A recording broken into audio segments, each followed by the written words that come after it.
ছাড়া অন্য কিছু নারায়ে তাকবীর। তামাম।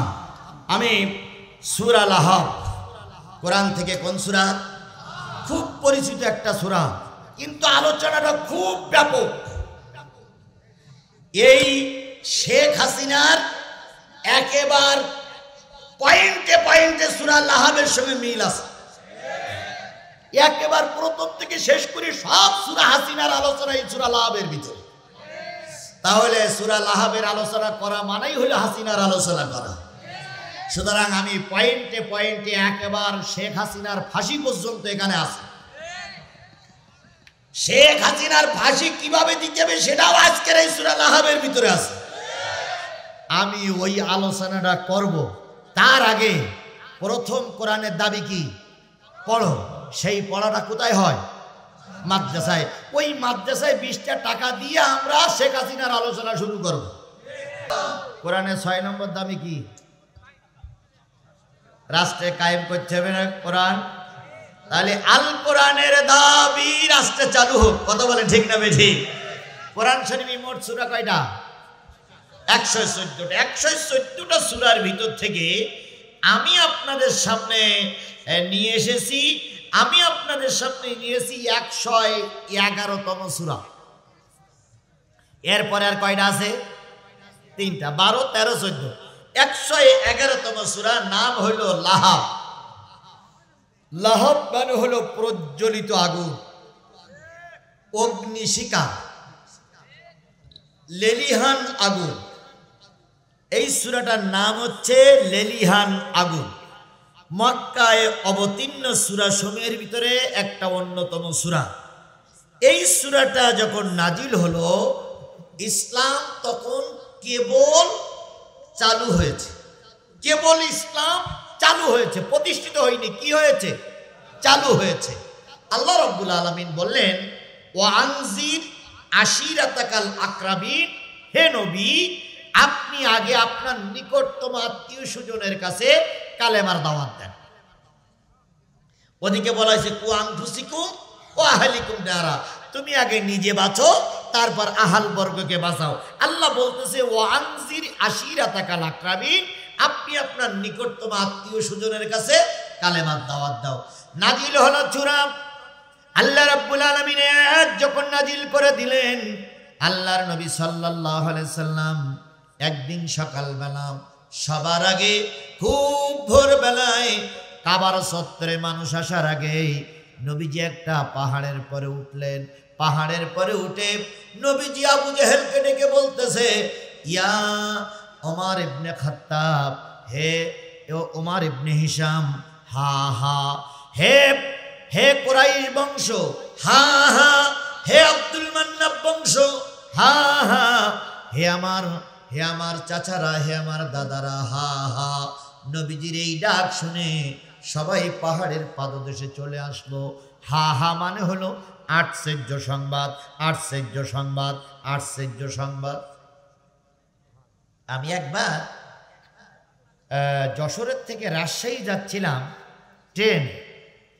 তো ট্রেনে যাবার সময় হঠাৎ করে আপনার দর্শনার থেকে এক লোক উঠলেন, বিরাট বড় ভুঁড়ি, হাতে একটা ব্যাগ আর হাতে একখানা লাঠি। উনি কেবিনের ভিতরে ঢুকেই, বগির ভিতরে ঢুকে একটা আওয়াজ করতেছে, দাঁত খুলে ফেলবো। লাঠি নিয়ে উঁচু করে বলছে, দাঁত খুলে ফেলবো। সবাই ভয় পেয়ে গেছে, কিরে দাঁত খুলে ফেলবে? আমরা সবাই চোখ বড় বড় করে তাকাচ্ছি। উনি তখন বলতেছে, চিন্তার কোনো কারণ নাই, ভয়ের কোনো কারণ নাই, আশ্চর্য হবার কোনো কারণ নাই। আমি যার দাঁতে পোকা লেগেছে, যার দাঁত নড়ে গেছে, যার দাঁত খোয়া গেছে, যার দাঁত ওঠে না, যার দাঁত পড়ে যাওয়ার মতন ভাব, ওই দাঁতগুলো আমি খুলে নেব। আমি একজন দাঁতের ডাক্তার।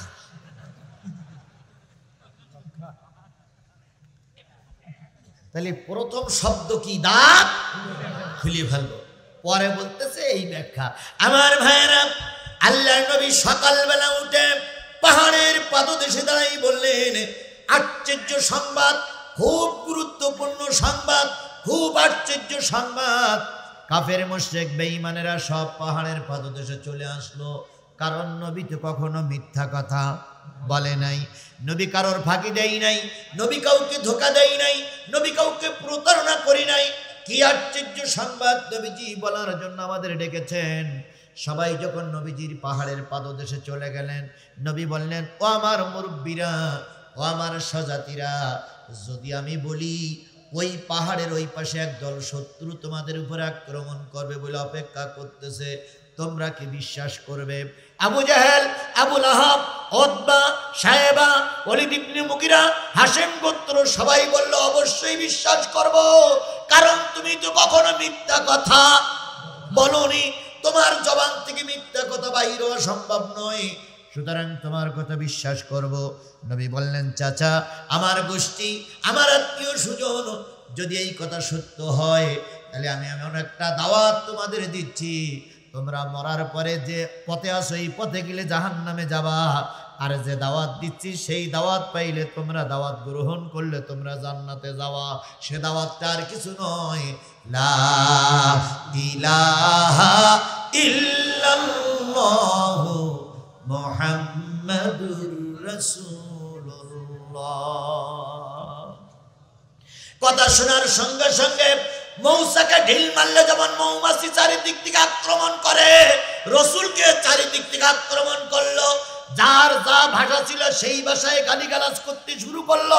আবু জেহেল বলল, আবু লাহাব, ভাতিজারে সামাও, ভাতিজারে ছামলাও, ভাতিজারে ঠান্ডা করো, আমরা সমাজের বিরাট বড় বড় নেতা, আমাদের ডেকেছে সাবধান করার জন্য, ওকে কিন্তু ছেড়ে দেওয়া হবে না। মিলাইয়ে নেন, মিলাইয়ে নেন। আমাদের নেতারা কথা বললে ওই হাসিনার বংশরা এটাই মনে করত, মৌলবাদীর দল বাংলাদেশ, মৌলবাদীর দল বাংলাদেশে চলবে না, যুদ্ধ অপরাধীর দল বলে আমাদেরকে নিষিদ্ধ করতে চেয়েছিল। কথা বলেন ঠিক না বেঠিক? ওরাই কেবল বাংলাদেশের সব ক্ষমতায় থাকবে, আমাদেরকে কোনো পদে রাখা হবে না। প্রায় বলতো আমরা মুক্তিযুদ্ধের পক্ষে শক্তি, তাই না? কিন্তু স্পষ্ট কথা শোনেন, আওয়ামী লীগ মুক্তিযোদ্ধার শক্তি নয়। যদি বলেন প্রমাণ, যখন আমার দেশ স্বাধীন হলো তখন মরহুম প্রেসিডেন্ট মুজিবুর রহমান কোথায় ছিলেন? পাকিস্তানে। পাকিস্তানে তিনি আরামে খেয়েছেন, আর আমার দেশের লোক গুলি খেয়ে বেরোছে। সুতরাং তিনি মুক্তিযুদ্ধের সময় সরঙ্গনে রঙ্গনে ছিলেন না, তিনি ময়দানে ছিলেন না। শেখ হাসিনা কোথায় ছিলেন? ভারতে। তিনি ভারতে বসে বসে আরামে খেয়েছেন, আর মুজিবার ছেলে পাকিস্তানে দেশ স্বাধীনের জন্য আমাদের দেশের লোক রক্ত দিয়েছে। কথা বলেন ঠিক না বেঠিক? এখন তারা বলে আমরা মুক্তিযুদ্ধের পক্ষের শক্তি। না না না, তোমরা দালালি পক্ষের শক্তি, মুক্তিযুদ্ধের পক্ষের শক্তি তোমরা না। হুজুরদের এখন গালিগালাজ দেয় আমরা নাকি ছিলাম পাকিস্তানের পক্ষে, এটাও ভুল ধারণা, এটাও ভুল ধারণা। আমরা পাকিস্তানের পক্ষেও ছিলাম না, আবার এই ভারতের পক্ষেও ছিলাম না। বলুন তো, যুদ্ধ হলো কি বাংলাদেশের সঙ্গে পাকিস্তানের সঙ্গে, না ভারতের সঙ্গে পাকিস্তানের সঙ্গে? ভারতের সঙ্গে পাকিস্তানের সঙ্গে না।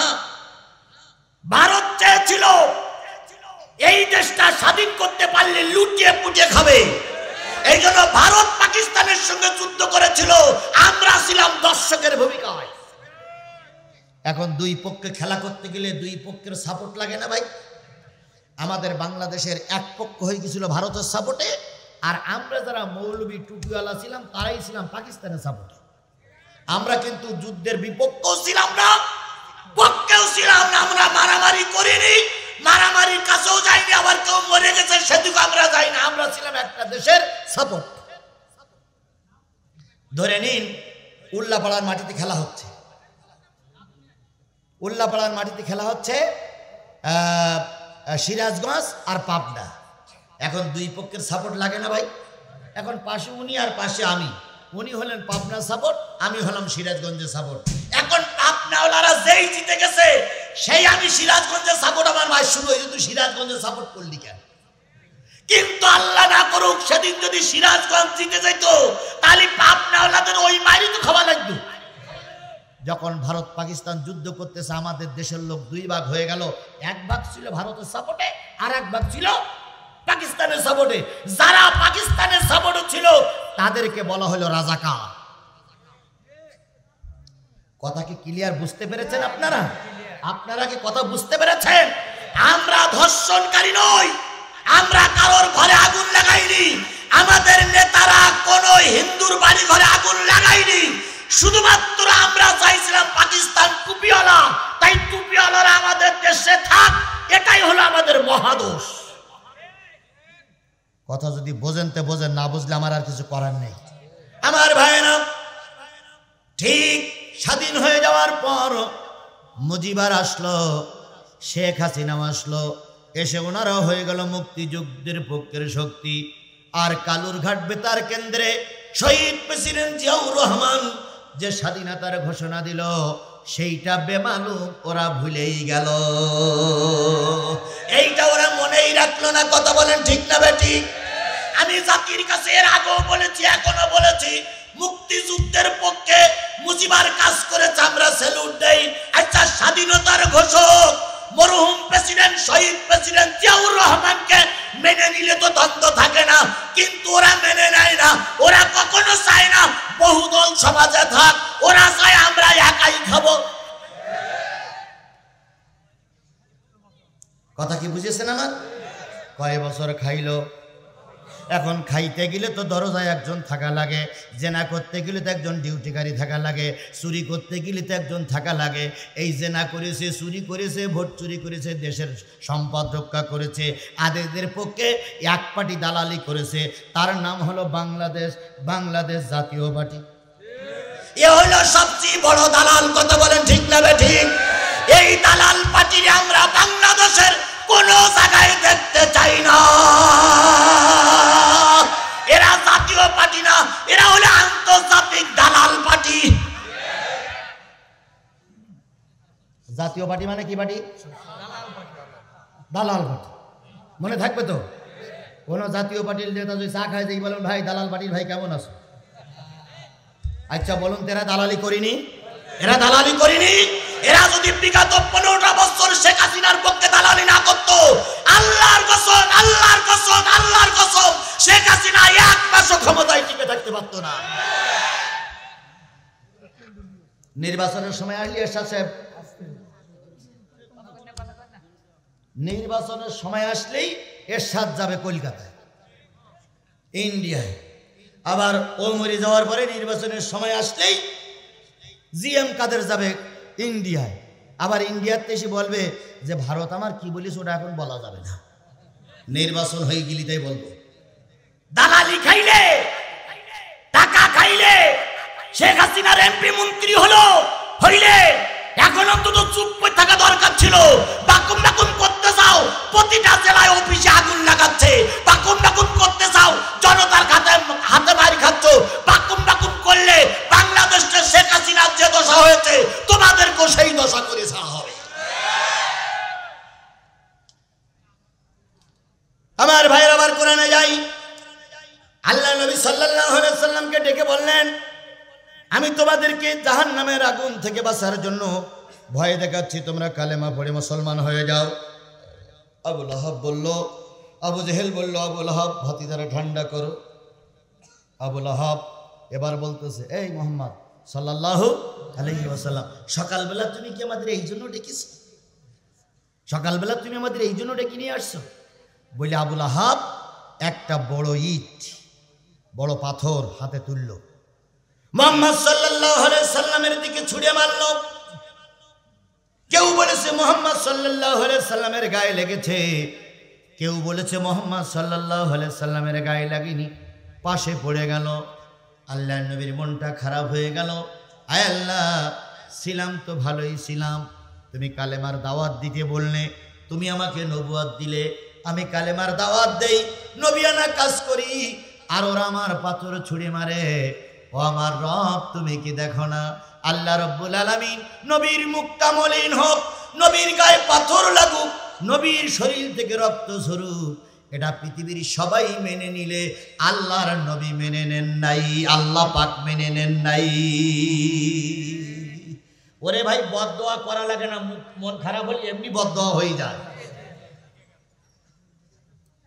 আমরা চাইছিলাম সুষ্ঠু নির্বাচন হোক, গণতান্ত্রিক অধিকার ফিরে আসুক, আর আমার আল্লাহ চাইল আল্লামা সাঈদীর তোমরা ইনজেকশন দিয়ে মেরে দিয়েছ, আল্লামা সাঈদীর রক্ত ঝরেছে, তোমরা চাইছিলে দেশ স্বাধীন হোক, আর আমি আল্লাহ চাইলাম শেখ হাসিনার গোষ্ঠী বাংলাদেশ থেকে চলে যায়।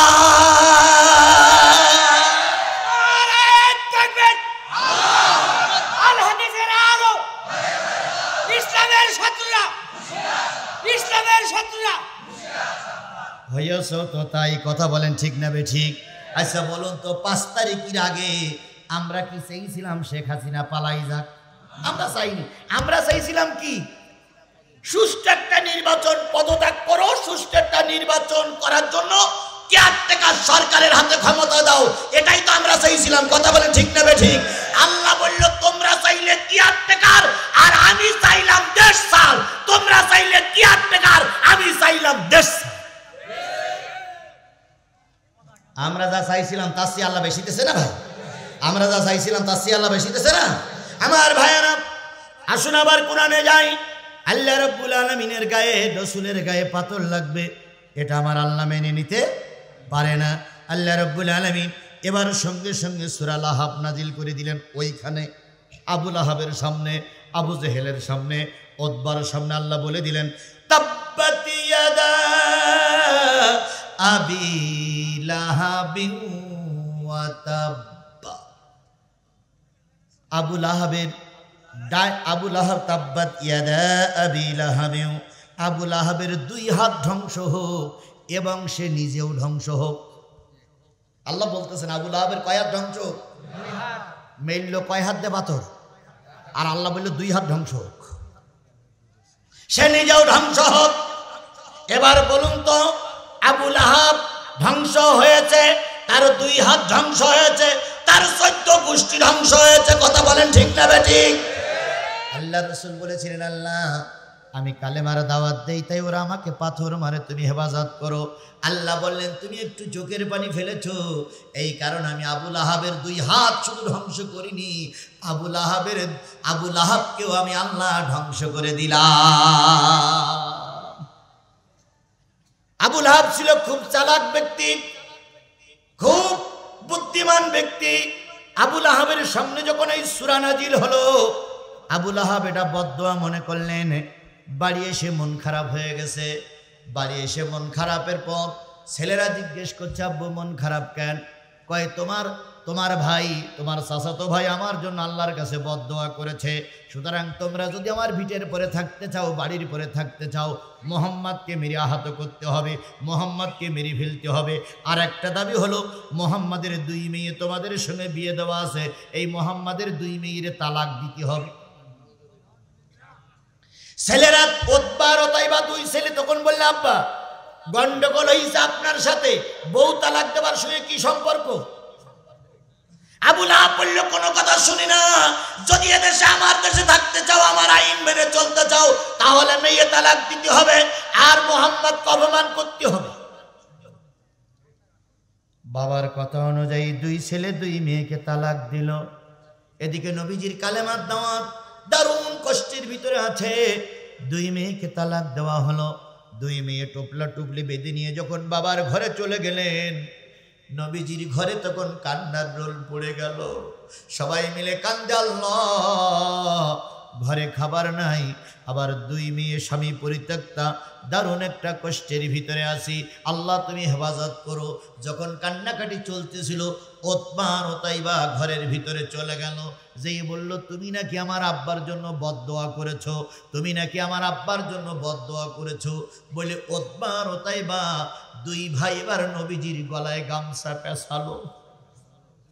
গামছা পেঁচে 2 ভাই যখন 2 দিক থেকে টান দেয়, নবীজির জিহ্বা বাহির হয়ে যাবার উপক্রম হয়েছে, নবীজির দম বন্ধ হয়ে যায়। ঘরে যে কয়জন মহিলা ছিল সেই কয়জন মহিলা তারা ওদের কাছ থেকে ছাড়াই নিয়েছে।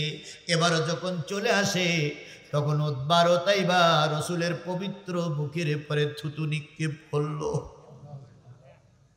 নবীজি দুর্গন্ধ কাফিরের থুতুটা মুছলেন, আর উতবা ও তাইবা শাসাইতে শাসাইতে চলে আসতেছে। আবু লাহাবের স্ত্রী দুইজন সহ পরিবারের সকলে মোহাম্মদের বাড়ির চারিপাশে ঘিরে রেখেছে, আর মোহাম্মদকে কষ্ট দেয়, মেয়েগুলো কষ্ট পায়। এমত অবস্থায় ওরা যখন চলে আসে, নবীজি তখন এতক্ষণ নবীজি বদদোয়া করেন নাই। নবীজি বলেন, ও আমার রব, ও আমার আল্লাহ, এই উতবা ও তাইবাকে হিংস্র জন্তু দিয়ে ধ্বংস করে দাও। নবীজি এতক্ষণ চুপ করেছিলেন। এবার নবীজি বললেন, যে আমার গলায় গামছা দিয়ে টানলো, মুখে থুতু দিল, তাদেরকে তুমি হিংস্র জন্তু দিয়ে শেষ করে দাও। আবু লাহাব ঘরে ফিরে আসলো, উতবা ও তাইবাও ঘরে ফিরে আসলো। আবু লাহাব স্ত্রীকে নিয়ে বলতেছে, দুনিয়ার সব বোমা মিস হতে পারে, দুনিয়ার সব গুলি মিস হতে পারে, নবীর দোয়া মিস হতে পারে না। কথাটা ঠিক নেবে ঠিক? আরো জোরে বলেন, কথাটা ঠিক নেবে ঠিক? যদি শেখ হাসিনার দলের আওয়ামী লীগের কোনো লোক এখানে থেকে থাকেন, আপনারাও সাদা কাগজে লিখে রাখেন, দুনিয়ার সবগুলি মিস হতে পারে, বোম বাস্ট না হয়ে অবিস্ফোরিত হতে পারে, কিন্তু আলেমদের দোয়া বৃথা যেতে পারে না। আল্লামা সাঈদী বলেছিলেন, নির্যাতন বন্ধ করো, অত্যাচার বন্ধ করো, খুনোখুনি বন্ধ করো, আলেম ওলামাদের পরে নির্যাতন বন্ধ করো, নতুবা এমন একটা দিন আসবে বানানোর জন্য ইঁদুরের গর্ত খুঁজে পাবা না।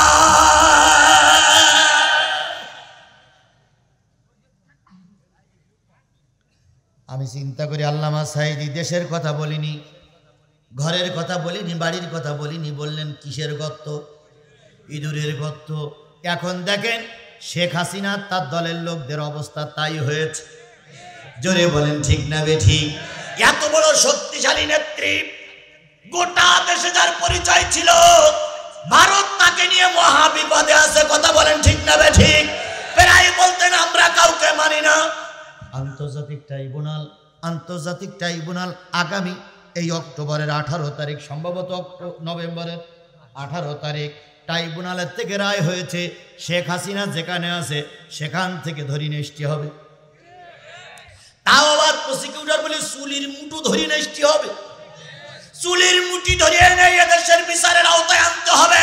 ওকে বিচার না করা পর্যন্ত 1600 মানুষ এই সংস্কারে মারা গেল, হেফাজতের সমাবেশে মারা গেল, ওই পিডিআর পিলখানায় মারা গেল।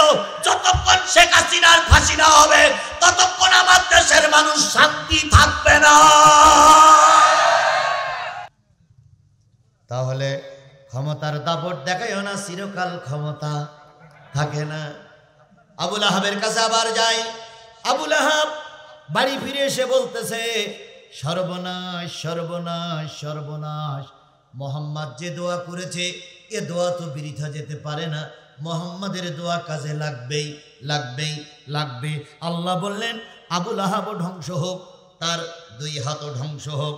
ওইটা একটু পরে আসতেছে। এবার বলতেছে, মা আগনালুহু মালুহু ওয়া মা কাসাব, কাজে আসেনি তার ধন সম্পদ আর তার ছেলে মেয়ে সন্তানাদি, তার কোনো কাজে আসেনি।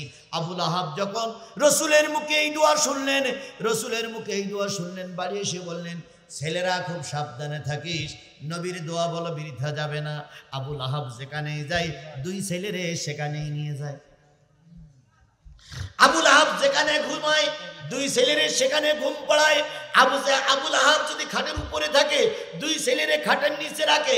আবু লাহাব যদি নিচে পাহাড়ের নিচে থাকে 2 ছেলেরে পাহাড়ের উপরে রাখে। আবু লাহাব যদি কোনো চান্দিরের ভিতরে থাকে কোনো কাবুসের ভিতরে থাকে, কোনো কি বলে সংরক্ষিত ব্যারাকের ভিতর থাকে, তার মাঝখানে দুই ছেলেরে রেখে দেয় যাতে করে দুই ছেলের কোনো ক্ষতি না হয়।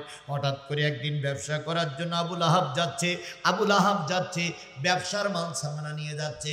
মাঝপথে দিয়ে চিন্তা করতেছি এখন তো জঙ্গলের ভিতর দিয়ে যাচ্ছি, আর নবী মুহাম্মদ দোয়া করেছিল হিংস্র জন্তু দিয়ে ছেলে হত্যা হয়ে যাবে। নিঃসন্দেহ আজকে দোয়া কাজে লাগতে পারে।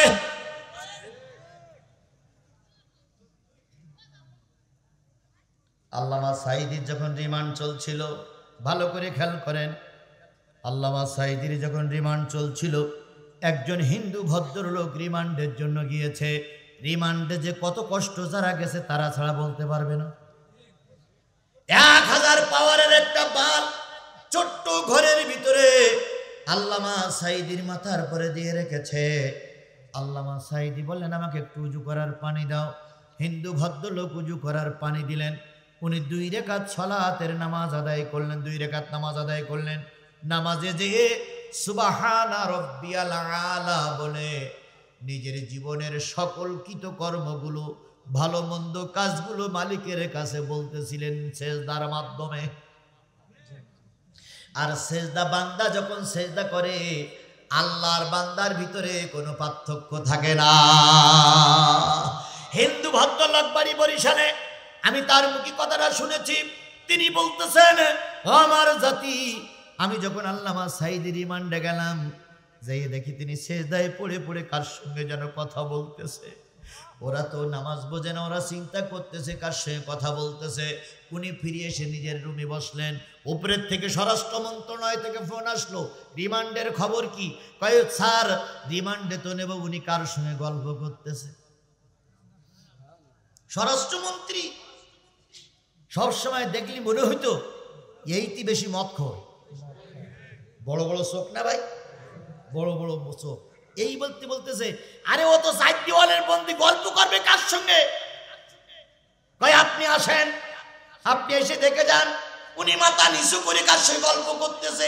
আমার মন বলতেছে উনি যেখানে সেজদাতে পড়িয়াছেন নিচে মনে হয় আর কেউ আছে, নতুবা কার সঙ্গে গল্প করতেছে। আসলে গল্পটা হচ্ছে কার সাথে? আল্লাহ রাব্বুল আলামিন বলেছেন আসসালাতু মিরাজিল মুমিনিন। মুমিন যখন নামাজে দাঁড়িয়ে যায়, আল্লাহর সঙ্গে তার কথোপকথন হইতে থাকে। অনেকক্ষণ ধরে আল্লাহর সঙ্গে কথা বললেন। এরপরে আল্লামা সাঈদী মালিকের কাছে মোনাজাত করতেছে, মালিক জীবনে কম বেশি ত্রুটি হয়ে গেছে, ক্ষমা করে দাও। তুমি তো জানো সেই স্বাধীনতার সময় কোনো কাদামাটি আমার গায়ে লাগেনি। তুমি তো জানো কোনো হিন্দুর বাড়িতে আমি আক্রমণ করিনি। দুনিয়ার কেউ না জানলে মালিক তুমি জানো। এই বরিশালের হিন্দু ভদ্রলোক আবার গেছে, যাইয়ে দেখে এবার কাঁদতেছে। স্বরাষ্ট্র মন্ত্রণালয় থেকে ফোন দিল, কি খবর? কয় স্যার এখন দেখতেছি 2 চোখের পানি ফেলায় কাঁদতেছে, কান্না শেষ হতে দেরি হচ্ছে। উনি আবার ফিরে আসছেন।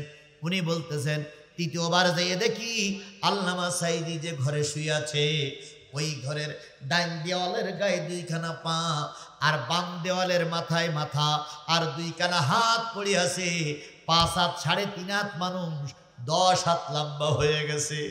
উনি বলতে যাবে নিজের চোখে যখন দেখলাম, আমি এসে চেয়ারে এসে বসে স্বরাষ্ট্র মন্ত্রণালয়ে ফোন দিয়ে বললাম স্যার আমার জীবনে অনেক আশ্চর্য জিনিস দেখেছি, কিন্তু এত বড় আশ্চর্য জিনিস দেখিনি।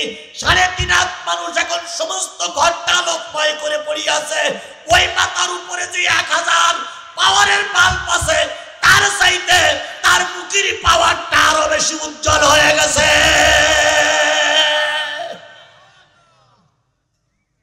সুতরাং আমার চাকরি থাক আর যাক, আমি ওনার কোনো রিমান্ড নিতে পারবো না। আর একটু জোরে বলা যাবে না সুবহানাল্লাহ? এটা একজন হিন্দু ভদ্রলোক বুঝেছিল, কিন্তু মুসলমানের বাচ্চারা বুঝিনি।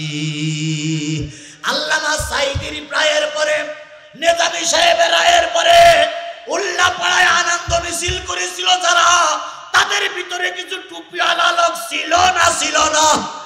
জোরে বলেন ছিল কি ছিল না? হয়তো এই মজলিসে খুঁজলে তাদের ভিতরে 2-4 জন মিলতেও পারে।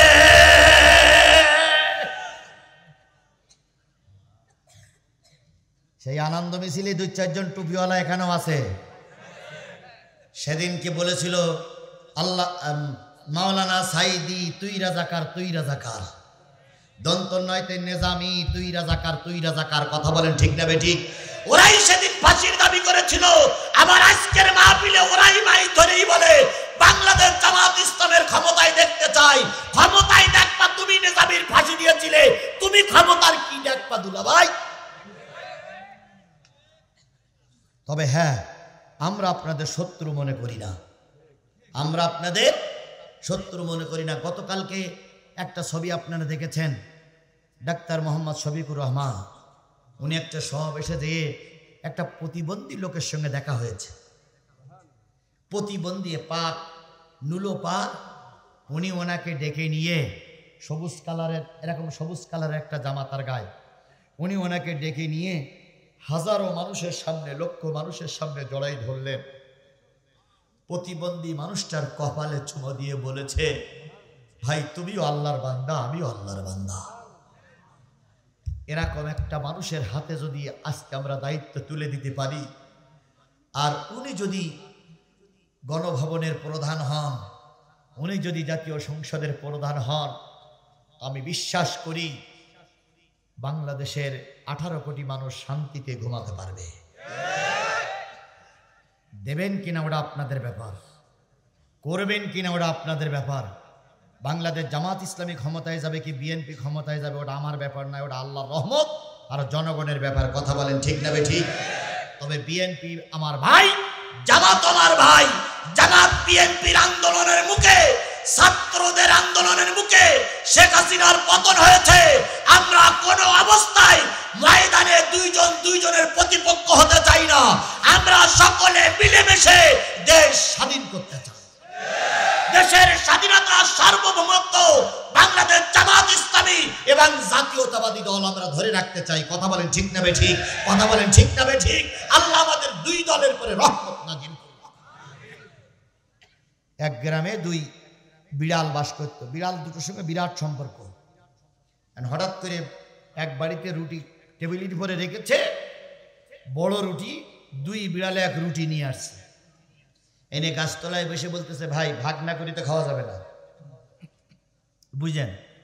ভাগ না করিতে খাওয়া যাবে না, তা ভাগ কর।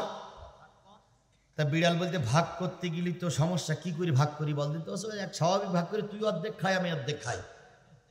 মগ ডালে বসেছিল বানর। বানর চিন্তা করতেছে ওদের মাঝখানে আমার যাওয়া লাগবে। যে এই বিড়ালের মাথায় হাত আর এক বিড়ালের মাথায় হাত দিয়ে বলছে, ভাই রুটি ভাগ করার সমস্যা, তাই না ভাই? তা বলতেছে, হ্যাঁ। বলছে, এটা দাড়ি পাল্লা নেই। তো 2 বিড়াল যেই মালিকের বাড়িতে যে কোনো কায়দায় দাড়ি পাল্লা নিয়ে আসছে, বুঝেন একটু।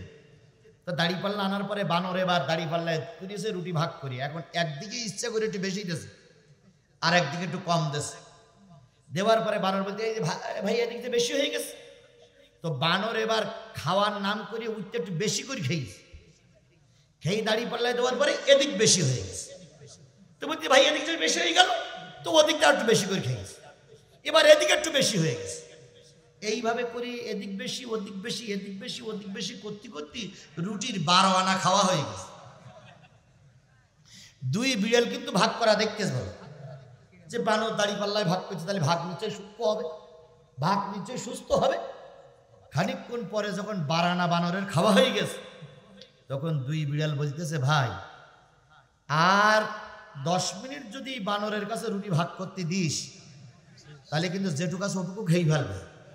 তো বানরের দাড়ি পাল্লার বানরের পাশায় লাথি মার, যেটুকু আছে আমরা 2 জন ভাগ করি খাই, ওর আর ভাগ করা লাগবে না।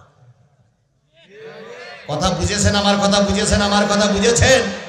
দেশ নামক এই রুটিটারে বিএনপি এবং জামাত ইসলামী যে কায়দায় হোক রক্ষা করেছে। কথা বলেন ঠিক না ঠিক? এখন বানর নামক ভারতের কাছে আমরা এই রুটি ভাগ করতে দেব না। বানর নামক জাতীয় পার্টির কাছে আমরা এই রুটি ভাগ করতে দেব না। বানর নামক আওয়ামী লীগের হাতে আর রুটি ভাগ করতে দেব না। আসুন বিএনপি এবং জামাত আমরা নিজেরাই ভাগাভাগি করে দেশ নামক রুটিটারে রক্ষা করি। আমরা এই বানর নামক মোদির হাতে আমরা যাব না, যাব না, যাব।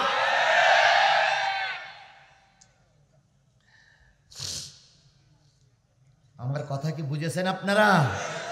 এরপরেও যদি বলেন হুজুর কি বললো তা বুঝলাম না, তাহলে আপনার মনে হয় বগলে এখনো চুল উঠিনি আপনার।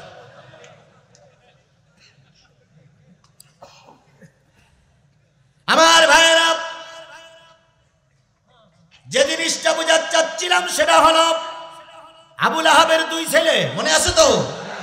নাম কি? উতবা ও তাইবাকে নিয়ে আবুল আহাব খুব সংরক্ষণ অবস্থায় থাকে, কেউ যেন ক্ষতি করতে না পারে। খুব মজা, কিছু নেই মজা। ওয়ামরাতুহু হাম্মালাতাল হাতাব ফি জিদিহা হাবলুম মিন মাসাদ। এখানেই দিয়ে শেখ হাসিনা আসতেছে, শেখ হাসিনা আসতেছে ভাই, শেখ হাসিনা এর ভিতরে আসামি নিয়ে আসতেছে শেখ হাসিনা, চিন্তার কোনো কারণ নেই। আবার ভাইরা, যে জিনিসটা বোঝাতে চাচ্ছিলাম উতবা ও তাইবাকে নিয়ে, আবুল আহাব বিরাট সংরক্ষিত এলাকায় থাকে, রাত গভীর হয়ে গেছে। আবুল আহাবের টার্গেট হলো যত মাল নিয়েছিল মালগুলো সব চারিপাশ থেকে টাল দিয়েছে, মাঝখানে উতবা ও তাইবাকে সবাইছে। এরপরে সেনাবাহিনীর টহল, এরপরে বড় একটা মাথা করে আবুল আহাব সারা রাত জেগে জেগে লাইট জ্বালাচ্ছি। হঠাৎ করে রাত 12টার সময় জঙ্গল থেকে আওয়াজ আসলো, বাকের আওয়াজ, হাম হাম। আবুল আহাবের ঘুম ভেঙে গেল, জনগণের ঘুম ভেঙে গেল। নবীর দোয়া তাবু পর্যন্ত চলে গেছে। ও শেখ হাসিনা, শুধু তাই নয়, আলেমদের দোয়া তোমার রাজপ্রাসাদ পর্যন্ত চলে গেছে। আল্লামা সাঈদী বলেছিলেন 12.5 কোটি মানুষ হইল মৌলবাদ। যারা মৌলবাদ তারা আছে সব গাছের গোড়ায়, আর তোমরা আছো কোথায়? আগায়। তোমরা আগাবাদী। আমরা 12 কোটি মানুষ গোড়া ধরে টান দেবো, গোড়া ধরে নাড়া দেবো। মামুর বাড়ি দিল্লি যেয়ে পড়বা, মৃত্যুর আগে কিয়ামতের আগে আর আসতে পারবে না।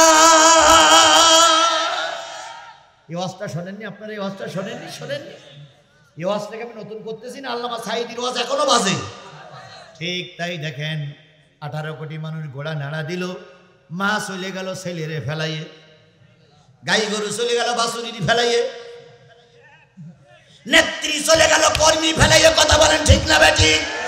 আওয়ামী লীগের ভাইরা এখনো বাকুম বাকুম করো, যে মার জন্য সর্বস্ব চুরি করে নেতারে ক্ষমতায় বসাইলে সেই মা এখন বিপদে ফেলাই চলে গেছে।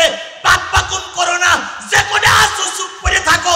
বেশি বাক বাকুম করলে কাল্লা আলাদা হয়ে যাবে। আসো চুপ করে থাকো, আসো চুপ করে থাকো, আসো চুপ করে থাকো। কেডা কি করে যাও সব আমাদের চোখের মধ্যে ঘুরতেছে। কেডা কি করেছে আমার সব চোখের সামনে ভেসতেছে। কথা বলেন ঠিক না বেঠিক? তোমার মামলার কারণে আমার ছেলে রাজপথে গুলি হয়ে মেরেছে, তোমার মামলার কারণে আমার ভাই রাজপথে গুলি হয়ে মেরেছে, তোমার মামলার কারণে আমি এখন 20টা মামলা নিয়ে রাস্তায় ঘুরে ঘুরে বেড়াচ্ছি। আমার নামে এখন 20টা মামলা। সেই সময় ওরা আমার ঘর বাড়িগুলো বুলডোজার দিয়ে ভেঙে দিয়েছিল, সেই সময় আমার মাকে ওরা রক্তাক্ত করেছিল, সেই সময় আমার ছোট মেয়েটারে লাথি মিলে 10 হাত দূরে ফেলাই দিয়েছিল। ছোট মেয়েটা যখন 10 হাত দূরে দিয়ে চিত হয়ে পড়ে গেছে, আমি সেদিন পুলিশের হাত ধরে বলেছিলাম, ভাই অন্যায় আমি করেছি, আমার এই ছোট মেয়েটা কিন্তু অন্যায় করিনি। অন্যায় আমি করেছি, আমার মা জন্য অন্যায় করিনি। আমার মাকে তুমি রক্তাক্ত করেছো। আমার মা রক্ত নিয়ে বলেছিল, আল্লাহ আমার ছেলের জন্য আমার মাথার রক্ত ঝরলো, এই রক্ত যেন বৃথা না যায়। এরকম হাজারো মায়ের রক্ত ঝরেছে শুধু তোমাদেরই কারণে। হাজারো মায়ের কোল খালি হয়েছে তোমাদের কারণে। তোমরা মনে করতেছো আমরা সব ভুলে গেছি? না, আমরা ভুলে যাইনি, ভুলে যাবার ইতিহাস নয়। তবে শুধুমাত্র উপরের নির্দেশ আমরা পাইনি, তাই আমরা চোখ বুঝে মুখ বুঝে ব্যথা সহ্য করতেছি। তবে বেশি বাকুম বাকুম করলে উপরের নির্দেশ পাই আর না পাই একটারও ছেড়ে দেওয়া হবে না, সবাই ছাগের দিনে ছাড়াই বলা হবে। আসো চুপ করে থাকো, বেশি বাড়াবাড়ি করো না। বেশি বাড়াবাড়ি করলে আমার আল্লাহ সহ্য করে না। কথা বলেন ঠিক না বেঠিক? বেশি বাড়াবাড়ি করলে আমরা কিন্তু ওই ধৈর্যের বাঁধ ভেঙে গেলি, তখন কে নিষেধ করলো আর কে হুকুম দিল এ দেখার সময় নেই, কিন্তু একদম ঠ্যাঙের পাঁচটা ভেঙে ফেলবে। থানা আমির সাহেব সবরে রস করে গেলেন, খান সাহেবও সবরে রস করলেন, আমাদের প্রধান অতিথি আকবর আলী ভাইও সবরে রস করলেন। মাহফিল থেকে যেয়ে দেখে দেয়ালের গায়ে পিঠ লাগাইয়ে ওবায়দুল কাদের দাঁড়াই আছে। বলেন সবরের রস তখন কাজে লাগবে? সবরের রস তখন কাজে লাগবে? ওখানে ওবায়দুল কাদেরের যদি পাই কিল না মেরে বাড়ি যাবেন? কেটা কেটা হাত তোলেন তো ভাই।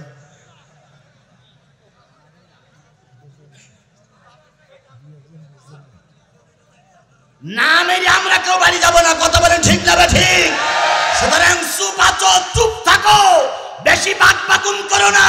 জনগণ যদি খেপে যায় ব্যবসা প্রতিষ্ঠান থাকবে না, স্কুল কলেজে যেতে পারবে না, বাজার ঘাটে যেতে পারবে না, বউ ছেলে পিলের কাছে থাকতে পারবে না, জনগণ পিটাইয়ে পাচার সামলা তুলে ফেলবে। এখন আবার বলতেছে সীমানার পাশে আসি টুপ করে ঢুকে পড়বে, তাই বলতেছে না? চিন্তার কোনো কারণে সীমানার নিকটে আসি টুপ করে ঢুকে পড়বে। আমরাও বলতেছি আইসো, আসো আসো, জনগণ তোমাদের লাঠিতে তেল মাখাই তোমার জন্য অপেক্ষা করতেছে, কথা বলেন ঠিক না ঠিক?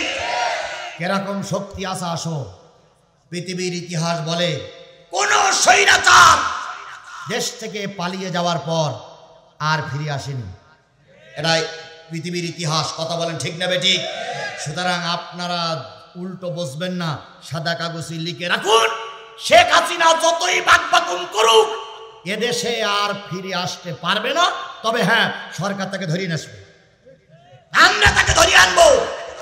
আমি এর আগেও বলেছি, যদি এই ট্রাইব্যুনালের বিচারপতি শেখ হাসিনার কোন দালাল কোন দেশে পালিয়ে থাকো, বিমানের চাকায় বেঁধে ঝুলাইয়ে ঝুলাইয়ে দেশে আসবে। এ কথা বলিনি আমি, এর আগে ওয়াজে বলিনি আমি? সেই কথার পরে এখনো অটুট আছি। আমি যতক্ষণ বেশি আছি ততক্ষণ আমার কথার পরে আমি অটুট আছি। এদের ক্ষমা করা যাবে না। তবে হ্যাঁ, সাধারণ লোক যারা চুপচাপ আসো, ক্ষমার ভিতরেই আসো। তোমাদের পরে আমাদের কোনো অভিযোগ নেই। অভিযোগ হলো সেই ভোট চোরের বিরুদ্ধে, যে আমাদের ভোট কেন্দ্রে না দিয়ে রাতারাতি ইমাম সেজে জনগণের ভোট কেড়ে নিয়ে রাতারাতি নেতা হয়েছ। এই ইমাম আর এই মুয়াজ্জিনের জনগণ ক্ষমা করবে না। আজ হোক কাল হোক এদেরকে বিচারের আওতায় আনা হবেই হবে। আমার ভাইরা হয়েছে, আমার ভাইরা যে জিনিসটা বুঝাতে চাচ্ছিলাম, চারিদিক ব্যারিকেড, ওতবার ও তাইবা, বাঘের আওয়াজ শুনতে পাই। আবুল আহাব আবার এসে চারিপাশে ঘেরাওয়া করে। এবার চারিপাশে ঘুরে টুরে চারিপাশে দেখে শুনে এসে আবুল আহাব শুয়ে পড়ে, জনগণ শুয়ে পড়ে। এবার দুইটা বাঘ জঙ্গল থেকে কি কায়দায় খুব আস্তে আস্তে করে প্রথম পাহাড় টপকালো, তারপরে বালির বস্তা টপকালো, তারপরে মালসামানার বস্তা টপকালো, তারপর আবুল আহাবের বুকের পথ দিয়ে টপকালো। ধরবে না ধরবে, ওতবার ও তাই বাইরে যে ধরিস। আল্লাহ রাব্বুল আলামিন বলতেছে, মা আগুনা আনুহু মালুহু ওয়া মা কাসাব। কাজে আসেনি তাদের কোনো সন্তানাদি, তাদের কোনো সম্পদ, ধন সম্পদ কোনোটাই কাজে আসেনি, সবটা বিফলে চলে গেছে। এবার দুইটারে ধরেছে, ধরার পরে কোনো জায়গায় আঘাত করিনি, ওই অবস্থায় দুইটা ঘুমাইও আছে। জঙ্গলের ভিতরে নিয়ে গেছে, জঙ্গলের ভিতরে নিয়ে প্রথম চোখ দুটো উঠাই ফেলেছে, তারপরে গালের ভিতরে হাত ঢুকাই দিয়ে গালটারে ছিন্ন বিচ্ছিন্ন করে ফেলেছে। কারণ এই গালের থেকে থুতু ফেলেছিল কার মুখে? নবীজির মুখে থুতু ফেলেছিল। আল্লাহ এটা মেনে নিতে পারি নাই, গালটারে ছিন্ন বিচ্ছিন্ন করলো, মাথাটা আলাদা করে ফেললো, পা দুখানে আলাদা করে ফেললো, একটা একটা শরীরকে 70 ভাগে ভাগ করে সাজাইয়ে রেখে গেছে। কিন্তু দুই হিংস্র জন্তু একটা অংশ তারা খায়নি, সব সাজাইয়ে রেখেছে। সকালবেলা আবুল আহাবের ঘুম ভেঙে গেল। আবুল আহাব চিৎকার করে বলতেছে, কই আমার উতবা, কই আমার উতাইবা?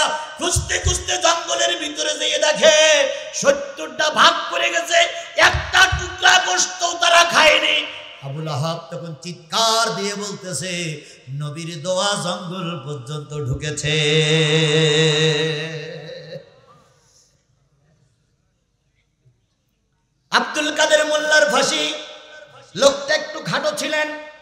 সর্বপ্রথম ইসলামী আন্দোলনের নেতাদের ভিতরে আব্দুল কাদের মোল্লার ফাঁসিটাই আগে হয়েছে। ওনার ফাঁসির রায় হয়ে গেছে। ওনার সামনে আর মাত্র আধা ঘন্টার সময় দিয়েছে জেল পুলিশিরা। উনি উজু করলেন, 2 রাকাত সালাত আদায় করে যতটুকু পারলেন মালিকের কাছে কাঁদলেন। 5 মিনিট আগে দরজা খুলে দিয়েছে। হুজুর, আপনাকে এবার ফাঁসির মঞ্চে যেতে হয়, ভালো করে শুনুন। উনি ফাঁসির মঞ্চে যাওয়ার জন্য তৈরি। সাদা পাঞ্জাবি পরলেন, সাদা পায়জামা পরলেন।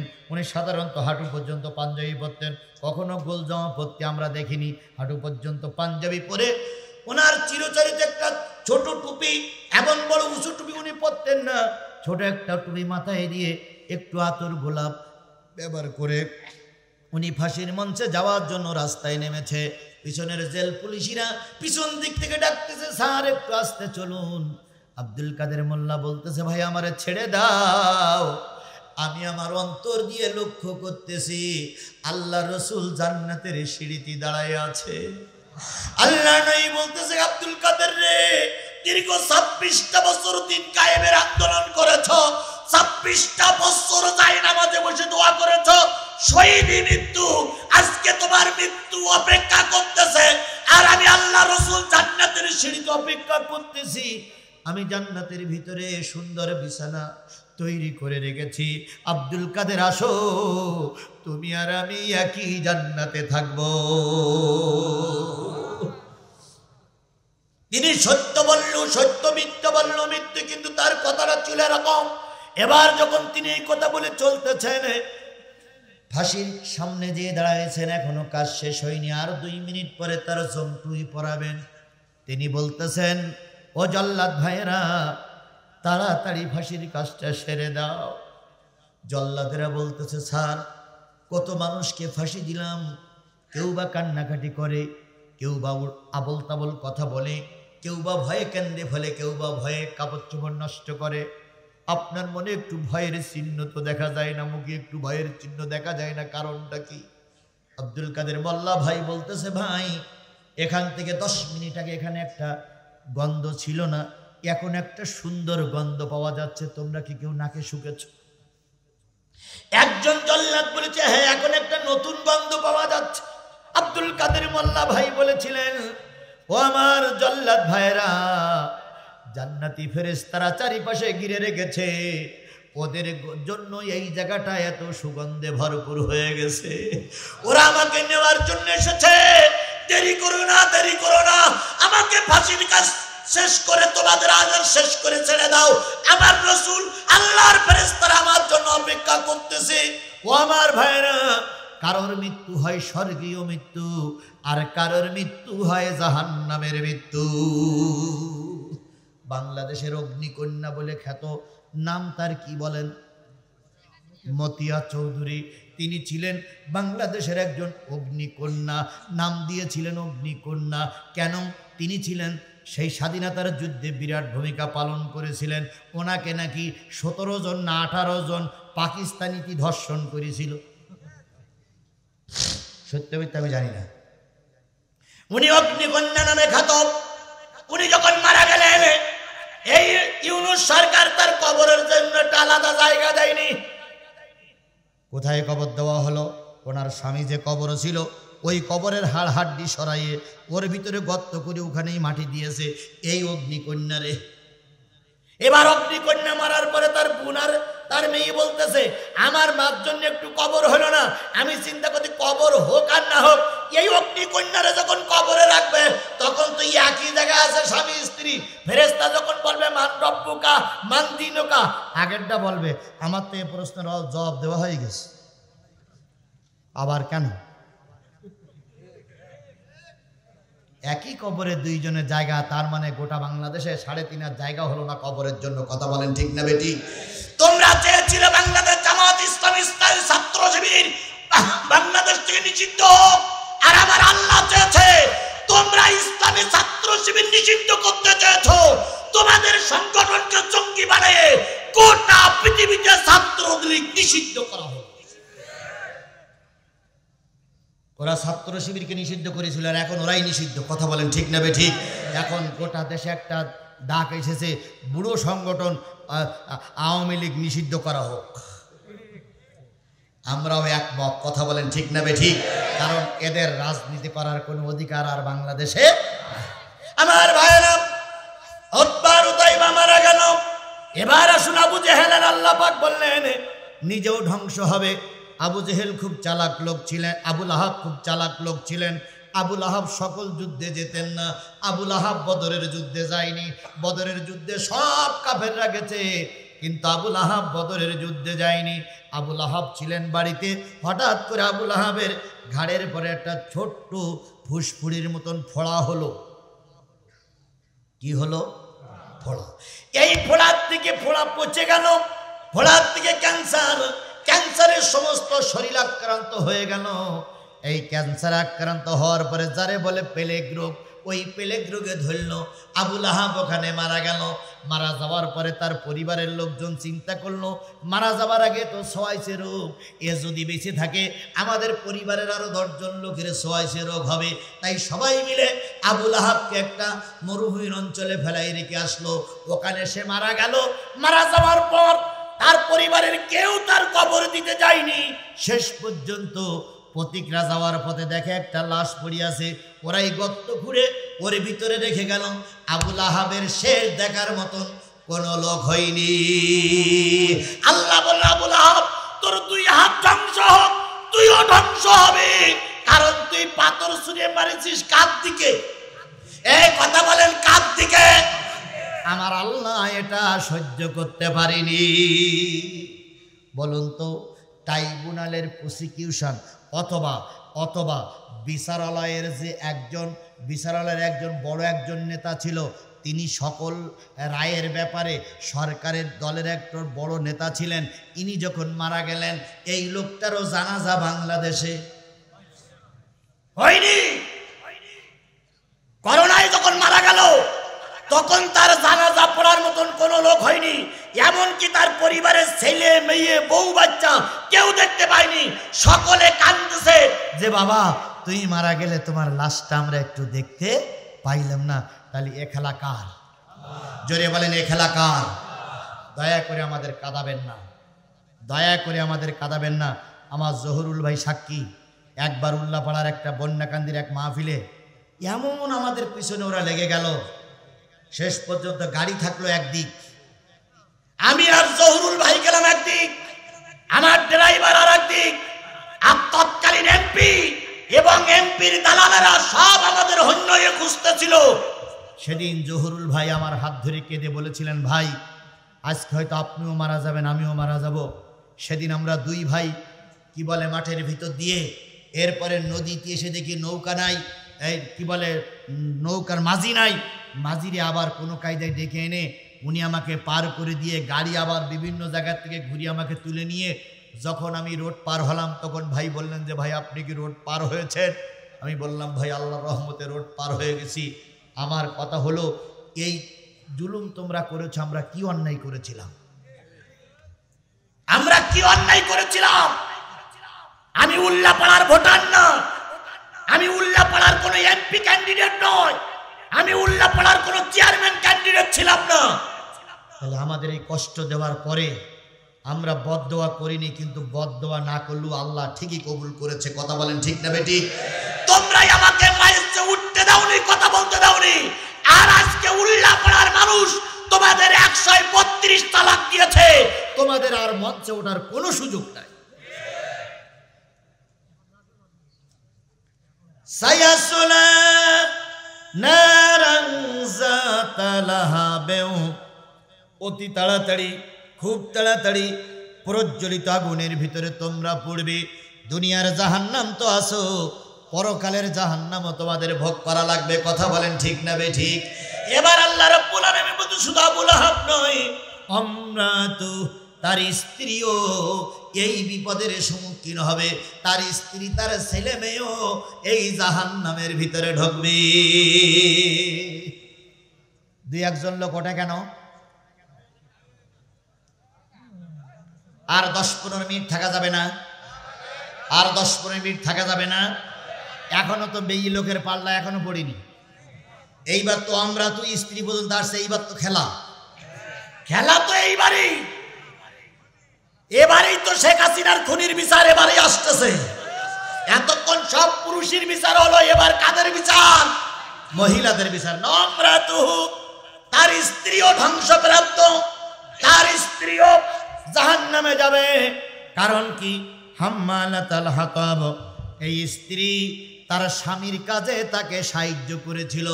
বলুন তো আবুল আহাবের স্ত্রীর নাম কি? উম্মে জামিল। উম্মে জামিল মানে কি?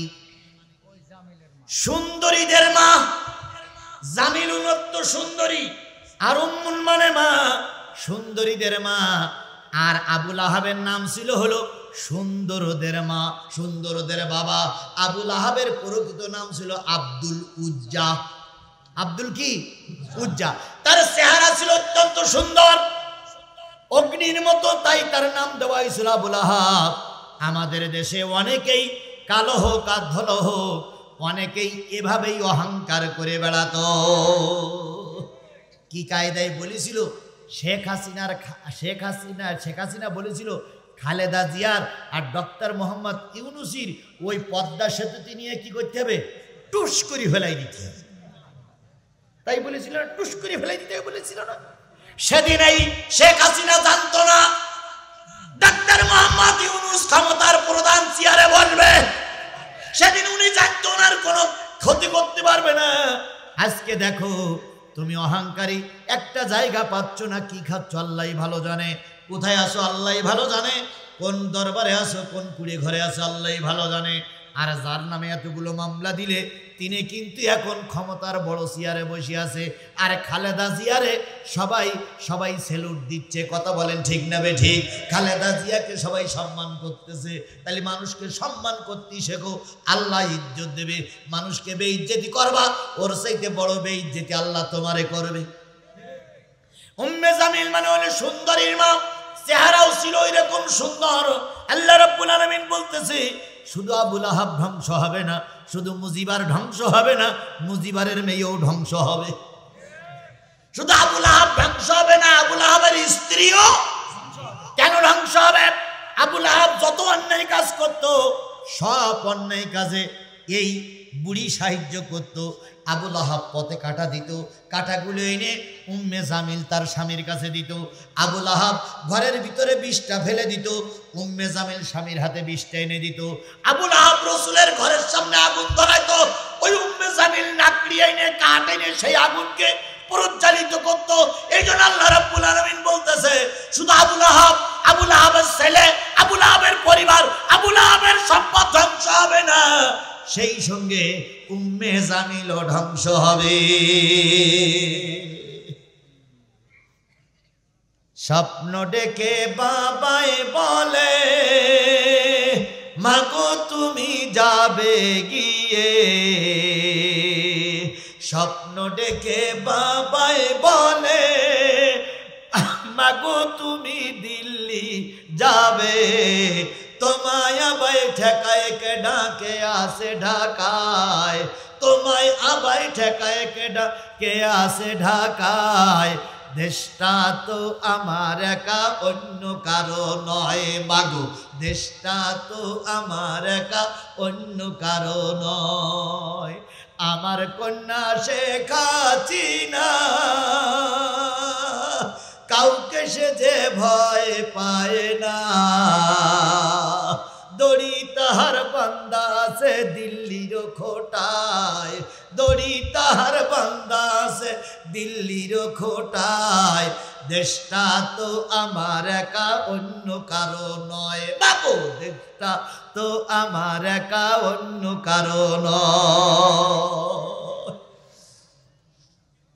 এই উম্মে জামিলির ভাই ছিল আবু সুফিয়ান, আর উম্মে জামিলের পিতা ছিল তৎকালীন যুগে জাতির পিতা যিনি, তিনি ছিলেন হার্ব। হার্বের কন্যা উম্মে জামিল। আর এই হার্ব ছিল হলো গোটা মক্কার মানুষের কাছে বিরাট এক জবরদস্ত নেতা। তাকে সেই সময় জাতির পিতা বলা হতো। হার্বের কন্যা হলো উম্মে জামিল, আর ওদিকে আবু সুফিয়ান। খুব বর্ণাঢ্য রাজবংশের লোক। ভাই মোনাজাত করবেন না ভাই? মোনাজাত আসুন, মোনাজাত করে যায়। আমি আর তো আলোচনা প্রায় শেষ একটা আয়াত বাকি আছে, একটা আয়াত পরেই মোনাজাত করব। যুবকদের এই মাহফিল, আপনারা যদি চলে যান যুবকরা কষ্ট পাবে। কথা বলেন ঠিক না ঠিক? আল্লাহর কোরআনের মাহফিল আপনারা চলে যাচ্ছেন, আমি তো কোরআন দিয়েই বুঝাচ্ছি। যদি বিএনপির ভাইরা চলে যান, আমি আপনাদের বলি, আমি তো বিএনপির বিপক্ষে একটা কথাও বলিনি, বলেছি। যদি জামাতের ভাইরা চলে যান, আমি তো জামাতের বিপক্ষে একটা কথাও বলিনি। যদি মনে করেন আমরা আমলিগির লোক, আপনারা আমলিগির লোক চলে যাবেন কি থাকবেন ওরা পরের কথা, কিন্তু আমি তো আপনাদের আমলিগের একেবারে জাহান্নামে ঢুকাই দেইনি। আমি তো কোরআন হাদিস দিয়ে যেটা মিলতাল হয় সেইটাই বলতেছি। কথা বলেন ঠিক না ঠিক? সুতরাং আজকের এই মাহফিল আমাদের জীবনের শেষ মাহফিল হতে পারে। কথা বলেন ঠিক না ঠিক? আজকের এই মোনাজাত আপনার জীবনে আর নাও আসতে পারে। যে কয়জন লোক চলে যাচ্ছেন, এই যে হেঁটে চলে যাচ্ছেন যুবক, তোমাদের মতন লোকও কিন্তু মারা যায়। তোমাদের বাপ মা কি কবরে নাই? তাহলে তাদের জন্য একটু দোয়া করে গেলে না? তার আগেই চলে গেলে। আমি নিজেই বলেছি আমার কয়টা মামলা, সবাই মিলে বলুন কয়টা মামলা? 20টা মামলা। 5 দিনের রিমান্ডে ছিলাম। তাহলে আল্লাহ রসুল বলেছেন 3 ব্যক্তির দোয়া বৃথা যায় না, তার ভিতরে একজন মাজলুম। আমি যে মাজলুম এর ভিতরে কোনো সন্দেহ নাই। কোন বক্তা, বাংলাদেশের কোন বক্তা, নাম করা 2-1 ছাড়া কোন বক্তা বংশুকে বলুক দিন তার নামে কয়টা মামলা বলুক। হয়তো কোন নেতার দ্বারা অত্যাচারিত হয়েছে, অথবা কোন নেতা অপমান করে মঞ্চের থেকে নামাই দিয়েছে, কিন্তু মামলা খাটিনি। আর আমি মামলা খেটেছি 20টা। 300 দিন জেলখানার ভিতরে ছিলাম। 365 দিনে 1 বছর, আর 65 দিন হলে আমার 1টা বছর পূর্ণ হতো। কিন্তু আল্লাহ পাক ওই সুন্নতের আগে আমার 300 দিন জেলের ভিতরে রেখে 2-3 বার জেলে গেছি। 3 বার জেলে যাওয়ার থেকে মোট 300 দিন জেল খাটতে হয়েছে। 20টা মামলা, 5টা দিন আল্লাহর কসম কোরআন শরীফ আমার সামনে, 5টা দিন আমার হাত বাঁধা ছিল, পা বাঁধা ছিল, কোমরে দড়ি পরা ছিল। 5টা দিনের ভিতরে 1টা বারের জন্য আমার চোখ খুলে দেয়নি ওরা। তাহলে আমি মাজলুম ব্যক্তি নই। 2 নম্বর, আমি সাতক্ষীরাতে এ পর্যন্ত এসেছি, আমি মুসাফির। মুসাফিরির দোয়াও আল্লাহ ফিরাই দেয় না। কথা বলেন ঠিক না ঠিক? সব দিন সব বক্তার ওয়াজ ভালো হয় এটা বলা যাবে না। অনেক সময় তারেক মনোয়ারের ভালো বক্তার ওয়াজও মানুষ শোনে না। আমি ওয়াজ শোনার জন্য আপনাদের বসতে বলতেছি না, শুধু মুসাফিরের আর মাজলুমের দোয়া কবুল হয় সেই নিয়ত করি তো আমরা শেষ মোনাজাত পর্যন্ত থাকতে পারি। আর আমি কোনো মতে আর 20 মিনিটের উপরে যাব না। আমি ঘুরে দেখেছি, আমি 9:30টায়, আমার ভাইরা 9:30টায় আমাকে উঠাইছে, এখন 11:30 বেজে গেছে। আমার হক আদায় করা হয়ে গেছে, 2 ঘন্টা আলোচনা শেষ। আমাকে আর 20টা মিনিট লাগবে এগুলো গোছাই আনতে। 20টা মিনিট সময় দেওয়া যাবে না? 2 ঘন্টা সময় পার করতে পারলাম, আর 20টা মিনিট সময় পার করা যাবে না? 20টা মিনিট পরে জাতিকে নিয়ে দোয়া করব, যুবকদের জন্য দোয়া করব, যুবকদেরকে যেন আল্লাহ জান্নাতের মেহমান বানিয়ে দেয়। আর এই যুবকদের পক্ষে যারা সহযোগিতা করেছে তাদেরকেও যেন ওই যুবকদের সঙ্গে আল্লাহ জান্নাতের মেহমান বানিয়ে দেয়। যুবকদের জন্য শেষ উপদেশ দিয়ে আমি আমার দোয়া শেষ করবো ইনশাল্লাহ। আর 20টা মিনিট ধরে ধরে বসুন। আল্লাহ সবাইকে কবুল করুক। যারা উঠেছেন, যারা রাস্তায় আছেন পেশাব করে আবার চলে আসুন। দোয়া না করে কেউ যাব না। আর যারা আমরা আছি, আর কোনো লোক যেন না ওঠে। আল্লাহ শেষ মোনাজাত পর্যন্ত আপনাকে আমাকে কবুল করুক। সকলে বলুন আমিন। আমার ভাইয়েরা, যে জিনিসটা বোঝাতে চাচ্ছিলাম সেটা হলো আবু লাহাব ওই বদরের যুদ্ধে যাই নাই, প্লেগ রোগে আক্রান্ত হয়ে মারা গেল। আবু লাহাবের 2 ছেলে কি হয়ে গেল? বাঘে খেয়ে ফেলল, সব চলে গেছে। এবার উম্মে জামিলির পালা। উম্মে জামিলির শরীরে বিরাট রাগ, মোহাম্মদের কারণে আমার পরিবার শেষ। বাপ হত্যার প্রতিশোধ নেব, স্বামী হত্যার প্রতিশোধ নেব, ভাই হত্যার প্রতিশোধ নেব, হায় রে হায় আমার পরিবার হত্যার প্রতিশোধ নেব। উম্মে জামিল এবার ঘুরে ঘুরে বেড়ায়। কিভাবে ঘুরে বেড়ায় আল্লাহ পাক সেটাই বলতেছে কোরআনে, ফিজিদিহা হাবলুম মিম মাসাদ। এই যে কাঠলি বুড়ি, এই যে অগ্নি জ্বালানো বুড়ি, এবার একা একা হয়ে গেছে, আর কেউ নাই, পরিবারের সবাই শেষ, আর সাথে কেউ নাই। আমাদের কাঠওয়ালা বুড়ির পরিবারের সবাই শেষ হয়েছিল, ছেলে একটা বোন। আর উম্মে জামিলের পরিবারের সবাই কি শেষ? স্বামী গেছে, ছেলে গেছে। মনে বড় কষ্ট, কিভাবে এই স্বামী হত্যার বিচার করা যায়, কিভাবে ছেলে হত্যার বিচার করা যায়। এইভাবে একা একা ঘুরে ঘুরে বেড়ায়, আর যার পায় তার কাছে মোহাম্মদের বিরুদ্ধে গালিগালাজ করে, আর মোহাম্মদকে খোঁজে, কোথায় মোহাম্মদ, কোথায় মোহাম্মদ, কোথায় মোহাম্মদ বলতে পারো। এভাবে খুঁজতে খুঁজতে খুঁজতে খুঁজতে বুড়ির বয়স হয়ে গেছে। বুড়ি শুধু বলে, আমি আমার স্বামী হত্যার বিচার নেব, ছেলে হত্যার বিচার নেব, মোহাম্মদকে যেখানে পাই সেখানেই হত্যা করে ফেলবো। ইতিমধ্যে আল্লাহর নবী মক্কা থেকে হিজরত করে কোথায় চলে গেছে? মদিনায় চলে গেছে। মদিনায় ইসলামী রাষ্ট্র হয়ে গেছে। মদিনার মোহাম্মদের সঙ্গে আর বুড়ির দেখা হয় না, কিন্তু বুড়ির ভিতরে আগুন দাউ দাউ দাউ দাউ করে জ্বলতেছে, যেমন জ্বলতেছে এখন শেখ হাসিনা নামক বুড়ির অন্তরে। এর নড়িয়ে চড়ে আজকেও বক্তব্য দিয়েছে, আজকেও বক্তব্য দিয়েছে। এই হুজুররা বেশি বাড়াবাড়ি করতেছে, ওদের বাড়ি ঘরে আক্রমণ করো। এদের দলের লোকদের বলতেছে আক্রমণ করো, আক্রমণ করতে এসো, দেখো আমও যাবে, সালাও যাবে। তাহলে এ কিন্তু ওখানে বসে কিন্তু শান্তিতে নেই। শান্তিতে আছে? জোরে বলেন, শান্তিতে আছে? কোনো শান্তিতে নেই। এই উম্মে জামিলের মতন উম্মে জামিল ছিল বিশ্ব সুন্দরী, আর যারা পালাই গেছে এটা হলো পয়লা সুন্দরী। কি কয়লা সুন্দরী না? এ মাঝে মাঝে রূপের অহংকার দেখাইতো। যখন দেশ থেকে পালাই যাবে তখন বলেছিল আমি শাড়িটা একটু পাল্টাবো। ওয়াকারুজ্জামান বলল, ম্যাডাম শাড়ি পাল্টানোর সময় পাবেন না আপনি, কারণ আপনার যা রং ঢং, আপনার যে রং ঢং, এই রং ঢং দিদি 45 মিনিট শেষ হয়ে যাবে। তো বিরিয়ানি রান্না আছে, একটু খেয়ে নেই। ওয়াকারুজ্জামান বলল, তাও খাওয়া হবে না, কারণ ও ভাত আপনার কপালে নেই। কার কপালে কি আছে আল্লাহই ভালো জানে। কথা বলেন, কথা বলেন, কথা বলেন। বেশি অহংকার করো না। আমিও যদি অহংকার করি আল্লাহ পাক আমারও ক্ষমা করবে না। কথা বলেন, কথা বলেন, কথা বলেন। আমার ভাইরা, উম্মে জামিল ঘুরে ঘুরে বেড়ায় আর নবীকে মারার ফর্মুলা করে।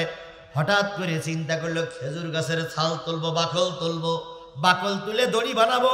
ওই দড়ি বানায়া ফাঁসির রশি বানাবো। আর এই পাহাড়ের পাদদেশে পাহাড়ের উপরে বসে থাকবো। বছরের পর বছর, মাসের পরে মাস, দিনের পরে দিন। মোহাম্মদ যদি এই রাস্তা দিয়ে কোনো দিন যায়, মোহাম্মদের গলায় ফাঁসি লাগায়া এমন জোরে টান দেব, মোহাম্মদ ফাঁসিতে ঝুলে মরবে। এই চিন্তা ভাবনা করে, আর শুধু গালিগালাজ করে, তিরস্কার করে। দেখবেন মুনাফিকদের কাজ হলো রেখান্বিত হলে কিছু হলেই গালিগালাজ করে। যখন আমাদের ছেলেরা রাজপথে নামলো, প্রথম দিন গুলি হলো, দ্বিতীয় দিন গুলি হলো, তৃতীয়, চতুর্থ, পঞ্চম দিনে যখন সবাই বসে গেল, শেখ হাসিনা গালাগালি দিয়ে পুলিশের হেড, তারপর র্যাবের হেড, বিজেপির হেড, সেনাবাহিনীর হেডের বলেছিল, তোদেরকে এই জায়গায় বসেছি এই ছেড়ার জন্য। সেটা আর আমি বলতে পারলাম না। তোদেরকে এই জায়গায় বসেছি এই ছেড়ার জন্য। ওয়াকারুজ্জামান মুখটা নিচু করে বলতেছে, ম্যাডাম এতদিন তো গুলি করেছি, আপনার আদেশ পালন করেছি, কিন্তু এখন আর সম্ভব না। যেখানে ওরা আছে, সুযোগ পাইলেই 45 মিনিটের ভিতরে বঙ্গভবন দখল করবে। হয়তো ছাড়েন, নতুবা কিন্তু আপনার আলু ভর্তা করে ফেলবে। শেষ পর্যন্ত এই পেতনির বাচ্চা পেতনি কানতে কানতে, কান্নার ছবি আপনারা দেখেছেন না? দুই মুনি কাঁদতে, দেখেছেন না? দুটোর কান্নার ছবি দেখেছেন না? কম মানুষের কান্দাওনি, কম মায়ের কোল খালি করুনি, কম স্ত্রীকে বিধবা করুনি। তাদের কান্না তোমাদের পেতে হবেই, হবেই, হবে। ফাঁসি চাই, ফাঁসি চাই, ফাঁসি দিতে হবে। আমার ভাইয়েরা, এই উম্মে জামিল পাহাড়ের উপরে বসে গলার দড়ি শিকল বানাইয়ে শুধু ঘরে আর কয়, কে যাবে? মোহাম্মদ খবর জানো কায় না, আর একজন আসে মোহাম্মদের খবর জানো কায় না, আর একজন আসে মোহাম্মদের খবর জানো কায় না। এবার উম্মে জামিল একদিন বসে থাকলো, মোহাম্মদের পাইল না, 2 দিন বসে থাকলো, মোহাম্মদের পাইল না। শেষ পর্যন্ত চিন্তা করতেছে, আমি যে ফাঁসিটা বানাইছি এই ফাঁসি মোহাম্মদের কোলে ঢোকবে কিনা। এটা তো একবারও দেখলাম না, কারণ মোহাম্মদের মাথায় আছে পাগড়ি, মুখে আছে দাড়ি। এই পাগড়ি ছিঁড়ে এই দাড়ি ভেদ করে ওই ফাঁসি আমার ওর গলায় ঢোকবে কিনা। তাহলে আমার মাথায় আছে চুলির বোঝা, আমার গায়ে আছে শাড়ি, এবার চুলটা একটু উঁচু করে এখান থেকে ফাঁসি দিতে হবে। তাহলে ফাঁসি দিয়া আমার গলায় যদি ঢোকে, মোহাম্মদের গলায়ও ঢোকবে। তাহলে আগে গলা মেপে নেই, মরণ যখন আসে তখন কি কায়দায় আসে? গলা মেপে নেই। এবার ওই সুটকি বুড়ি, ওই শয়তান বুড়ি গলা মাপতেছে, দড়ি দিয়ে গলা মাপতেছে। একবার গলার ভিতরে ঢুকে একটু টাইট দেয়, আবার বের করে, না এবার ইজি হয়ে গেছে, আরেকটু টাইট দেই, নতুবা মোহাম্মদের গলায় ঢুকবে না। এদিকে এক মাথা বাঁধা আছে খেজুর গাছের গোড়ায়, আর এক মাথা হলো এই গলায় পরায় আর নামায়, গলায় পড়ায় আর নামায়। আর ওখান থেকে স্লোগান দিয়েছে, হই হই রই রই মোহাম্মদের লোকজন গেল কই, হই হই রই রই মোহাম্মদ গেল কই, হই হই রই রই আব্দুল্লাহর বেটা মোহাম্মদ গেল কই। আর ফাঁসির ভিতরে ঝোলায় আর বের করে, ঝোলায় আর বের করে। আল্লাহ কয় পাহাড় আর সইতে পারি না, আর সহ্য করা যায় না। বহুত মানুষকে কাঁদিয়েছে, নবীরে বহুত কষ্ট দিয়েছে, আর সহ্য করা যায় না। পাহাড় তুই একটু নড়ে ওঠ, শয়তান বুড়ি যেন ঝুলে পড়ে।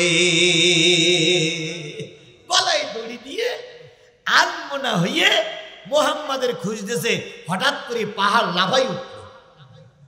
পাহাড় কার কথা শোনে? পাহাড় লাফাই উঠেছে।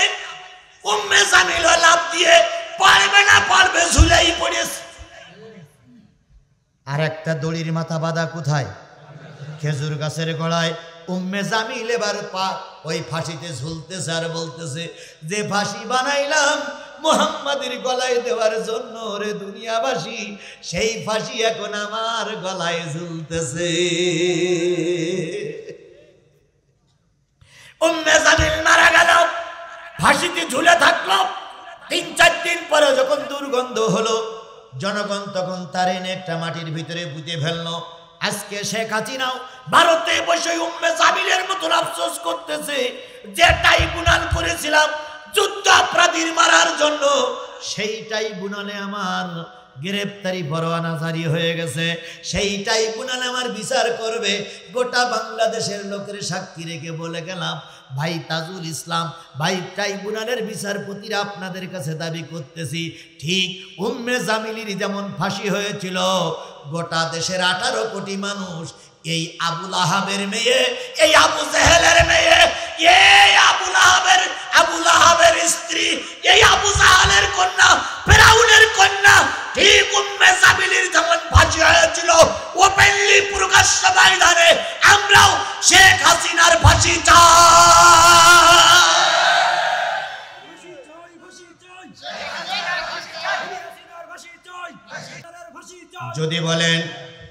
যদি বলেন ফাঁসি দাবি করতেছেন কেন?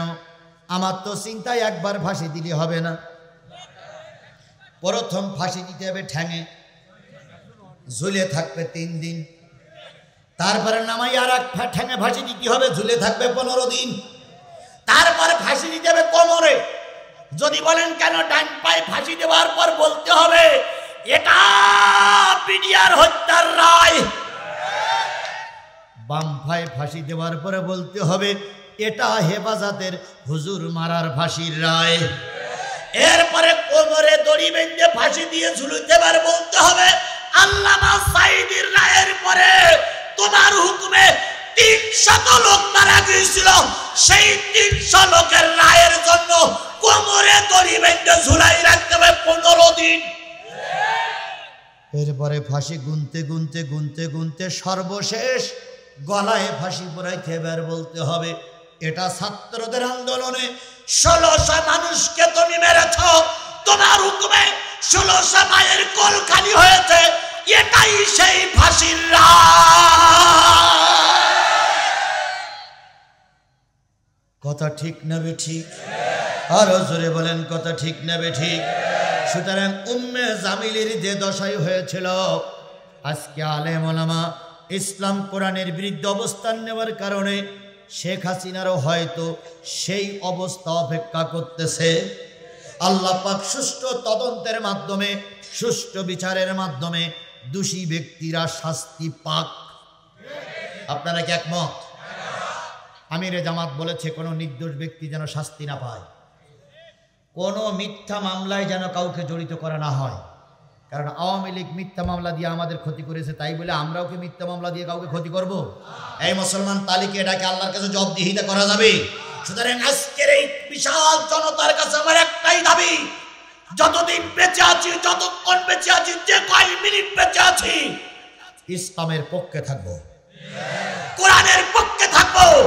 কোরআনের পক্ষে থাকতে যেয়ে যদি নিজামীর মতন আমার ফাঁসি হয়, কোরআনের পক্ষে থাকতে যেয়ে যদি আল্লামা সাঈদীর মতন জেল কাটতে হয়, কোরআনের পক্ষে থাকতে যেয়ে যদি আমার রাজপথে গুলি হয়ে বেড়া যেতে হয়, আমি সব মেনে নিতে রাজি, কিন্তু কোরআনের শত্রুর কাছে মাথা নত করতে রাজি না।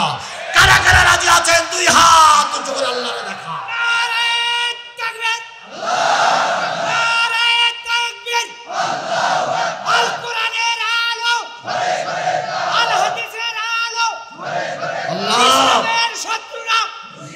আল্লাহ এই হাতগুলোর ইসলামের জন্য কবুল করে নাও, দ্বীন কায়েমের জন্য কবুল করে নাও, কোরআন প্রতিষ্ঠার জন্য কবুল করে নাও। আগামী কাল থেকে এই হাতগুলো উঁচু করলাম, এ ওয়াদা আমাদের মনে করিয়ে ইসলামের পক্ষে কাজ করার তৌফিক দিয়ে নাও। হাত নামান। আমি গত কয়েকদিন আগের মাহফিলে বলেছিলাম, আজকেও বলতেছি, সর্বপ্রথম জাহান্নামে যাবে তারা কারা? বেনামাজি। সর্বপ্রথম যারা জাহান্নামে তারা যাবে কারা? ক্বালু লাম নাকু মিনাস মুসাল্লিন, তারা বলবে আমরা নামাজ পড়তাম না। এবার বলুন তো, সর্বপ্রথম যারা জান্নাতে যাবে তারা কারা? নামাজি। তাহলে আপনারা জান্নাতে যেতে চান না জাহান্নামে যেতে চান? তাহলে আজকের যুবকেরা যারা মাহফিল দিয়েছো, তোমার কাছে আমার শেষ নসিহত মুরব্বী হিসাবে, যতদিন বেঁচে আছো এক ওয়াক্ত নামাজ কাজা করতে পারবা না। আচ্ছা, ও নসিহতটা শুধু ওদের জন্য না আপনার আমাদের জন্য? সকলের জন্য দাবি। যত ইসলামী আন্দোলনের কর্মী হও, রফিকুল ইসলাম খান সাহেবকে পাশ করাও, কোরআনের আইন চালু হোক, কিন্তু তুমি বেনামাজি, নাজাত পাবা না, নাজাত পাবা না, নাজাত পাবা না। এই জন্য ইসলামী আন্দোলনের কর্মী হতে গেলে সর্বপ্রথম কাজ কি? নামাজ, নামাজ, নামাজ। রসুলের শেষ কথা ছিল আস-সালাত, আস-সালাত, আস-সালাত ওয়া মা মালাকাত আইমানুকুম। নামাজ, নামাজ, নামাজ। এই বিশাল কাফেলার কাছে, নারী পুরুষ সকলের কাছে আমি একটা ওয়াদা নিতে পারি যে যতদিন বেঁচে আছি নামাজ কাজা করব না। ইনশাআল্লাহ বলুন, ইনশাআল্লাহ বলুন, ইনশাআল্লাহ বলুন। 2 নম্বর দাবি হচ্ছে দ্বীন কায়েমের পক্ষে থাকতে হবে। এটা হচ্ছে কোরআনের 6 নম্বর দাবি। প্রথম কথাগুলো মনে আছে তো? তাহলে আমাদের সামনে এখন একটা পরিবেশ এসেছে না ভাই? এখান থেকে 10 বছর আগে, 2 বছর আগে যে পরিবেশ ছিল তার চেয়ে একটা ভালো পরিবেশ এখন এসেছে না? গোটা বাংলাদেশে, সকলকে বলি, গোটা বাংলাদেশে একটাই আওয়াজ উঠতেছে, সকল দলের দেখা শেষ, টুপিওয়ালাদের বাংলাদেশ। বিশ্বাস করুন, আমি গতকালকে ছিলাম গাইবান্ধা, আজকে আছি এখানে। আগামীকাল যদি আল্লাহ কবুল করে আমি যাব নীলফামারীতে। গোটা বাংলাদেশে সফর করে আমার যা আইডিয়া হয়েছে, টুপিওয়ালারা জাতীয় সংসদে যাবার একটা সুবর্ণ রাস্তা তৈরি হয়েছে। এই মুহূর্তে আমাদের সকল ভেদাভেদ ভুলে যেয়ে এক কথা, এক দাবি মেনে নিয়ে টুপিওয়ালাদের পক্ষে থাকতে হবে। তাই এখন গোটা বাংলাদেশের স্লোগান একটাই, সকল দলের দেখা শেষ, টুপিওয়ালার বাংলাদেশ। সবাই মিলে বলুন, সকল দলের দেখা শেষ, সকল দলের দেখা শেষ। আল্লাহ কবুল করুক। দ্বীন কায়েমের পক্ষে থাকবো, কোরআন হাদিসের পক্ষে থাকবো, মসজিদ মাদ্রাসার পক্ষে থাকবো। আল্লাহ কোরআনের পক্ষ থেকে আমাদের মৃত্যুবরণ করার তৌফিক দান করুন। আমিন, আল্লাহুম্মা আমিন।